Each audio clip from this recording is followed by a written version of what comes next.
चंपक बहुत ही स्वादिष्ट बिरयानी बनाता था। लोग उसकी स्वादिष्ट बिरयानी खाने के लिए घंटों लाइन में लगे रहते। लेकिन उसकी बिरयानी सिर्फ स्वादिष्ट ही नहीं बल्कि जादुई भी थी, जो उस बिरयानी को बहुत खास बनाती थी। तो चलिए देखते हैं कहानी जादुई बिरयानी वाला। किसी गांव में चंपक नाम का एक गरीब नौजवान अकेला रहा करता था। उसके माता पिता चल बसे थे और उसकी शादी भी नहीं हुई थी। चंपक लोगों के घरों में काम करके थोड़े बहुत पैसे कमा लेता था। एक दिन चंपक सुबह सुबह काम पर जा रहा था, तब रास्ते में उसका दोस्त संपक मिला। अरे चंपक, कैसे हो भाई? बड़े उदास लग रहे हो। क्या करूं संपक, जब से माँ बाबूजी गए हैं मैं बिल्कुल अकेला हो गया हूं। अच्छा तो चलो ठीक है, आज शाम मैं तुम्हारे घर आऊंगा। दोनों दोस्त मिलकर खाना खाएंगे, हैं? ठीक है संपक भाई। अच्छा अब मैं काम पर चलता हूं, शाम को मिलेंगे। चंपक ने सोचा कि बहुत दिनों से उसने कुछ अच्छा खाना नहीं खाया और आज शाम को दोस्त भी घर आने वाला है, तो क्यों ना आज कुछ अच्छा खाना बनाया जाए। उस दिन चंपक ने जो पैसे कमाए उससे उसने बिरयानी बनाने का सामान खरीद लिया।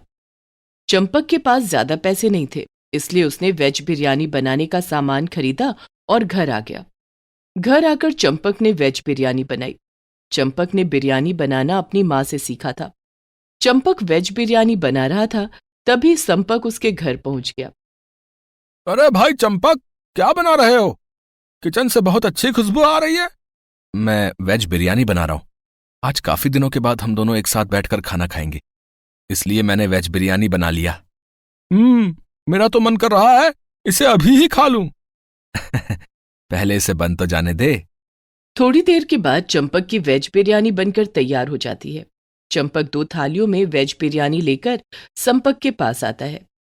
दोनों दोस्त वेज बिरयानी खाने ही वाले थे कि चंपक के दरवाजे पर दस्तक होती है। इतनी रात को दरवाजे पर कौन हो सकता है भैया? पता नहीं भाई, मैं देखता हूं।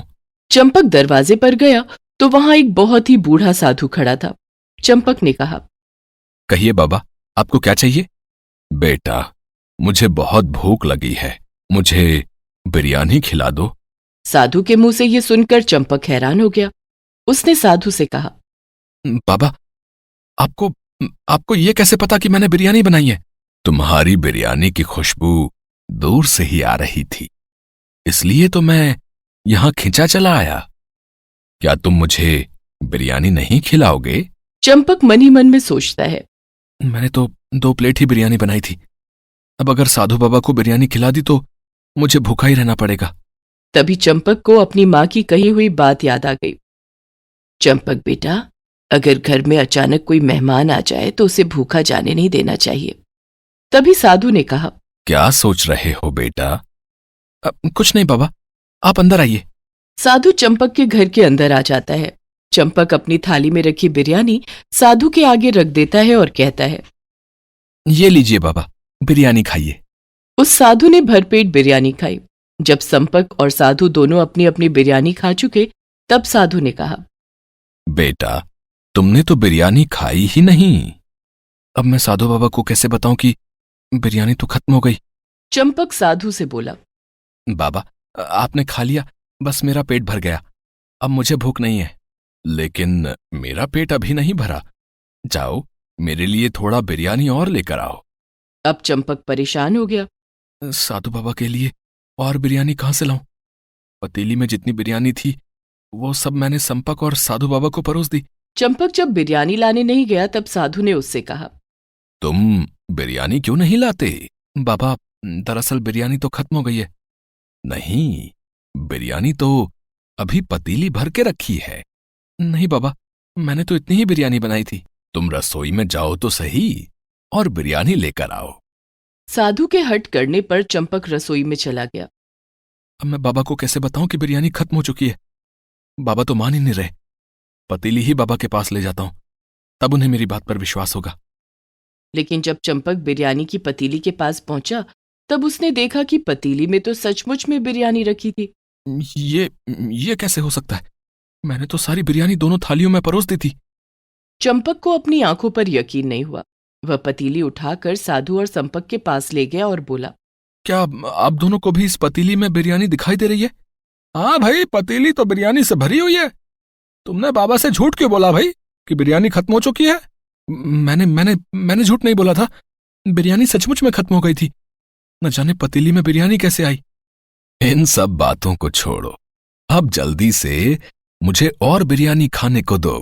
हाँ हाँ बाबा, क्यों नहीं, आप जी भर के बिरयानी खाइए। लो संपक भाई, तुम भी और बिरयानी खाओ। चंपक खुद भी भरपेट बिरयानी खाता है।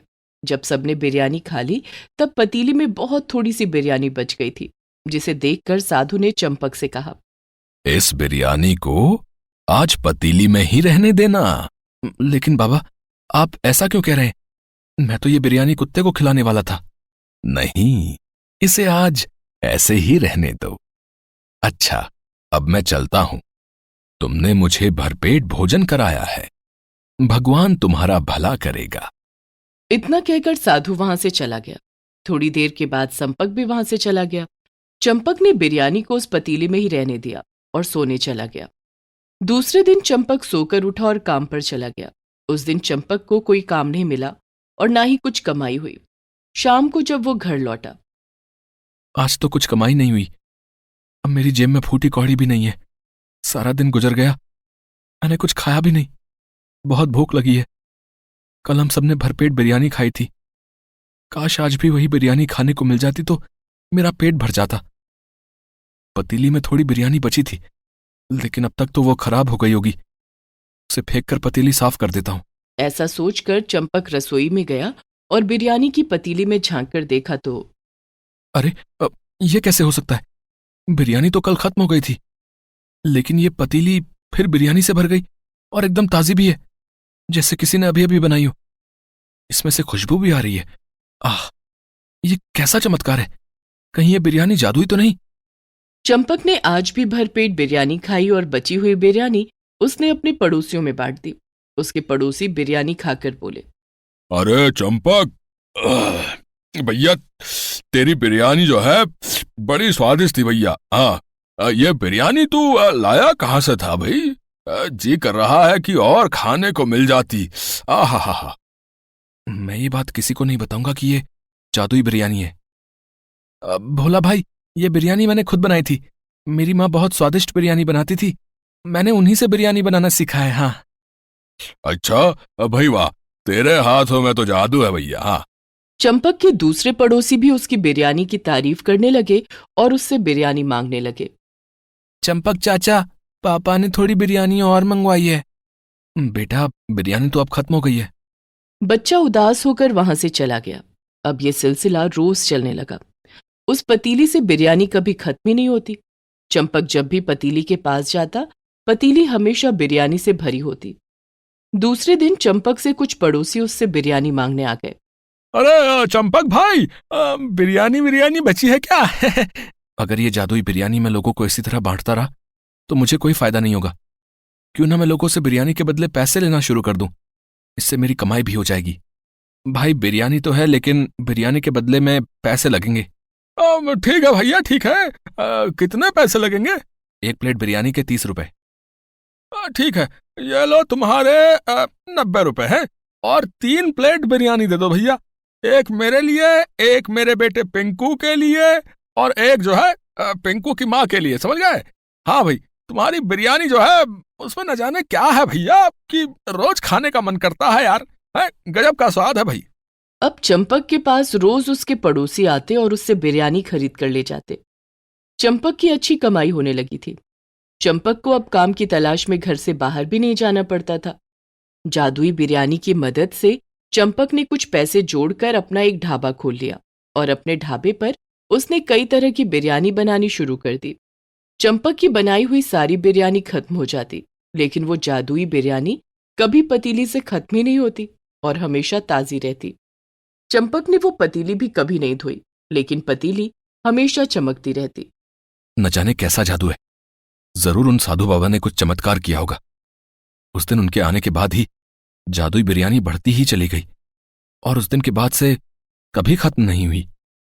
चंपक के जादुई बिरयानी के ढाबे पर लोगों की भीड़ लगने लगी। अरे चंपक भाई, 3 महीने से रोज मैं तुम्हारे ढाबे पर जो है बिरयानी खाने आता हूँ। एक दिन जो है तुम्हारी बिरयानी नहीं खाता हूँ तो जो है मेरा पेट ही नहीं भरता भैया। अरे मेरा तो पूरा परिवार जो है वो तुम्हारी बिरयानी का दीवाना है भाई। एक दिन तुम्हारी बिरयानी ना मिले तो घर में कोहराम समझ जाता भाई। पूरे गांव में चंपक की जादुई बिरयानी के चर्चे थे। जादुई बिरयानी बेचकर चंपक ने खूब पैसे कमा लिए और अब उसने गांव में बिरयानी की एक बहुत बड़ी दुकान खोल ली। चंपक अपनी जादुई बिरयानी रोज गांव के गरीबों में मुफ्त बांटता। गांव में उसकी दरियादिली के भी चर्चे होने लगे। अब गांव में सब उसे बिरयानी सेठ कहकर पुकारने लगे। गांव के साहूकार ने अपनी बेटी की शादी चंपक से करा दी। अब चंपक और उसकी पत्नी दोनों मिलकर पूरे गांव में जादुई बिरयानी का बिजनेस करने लगे।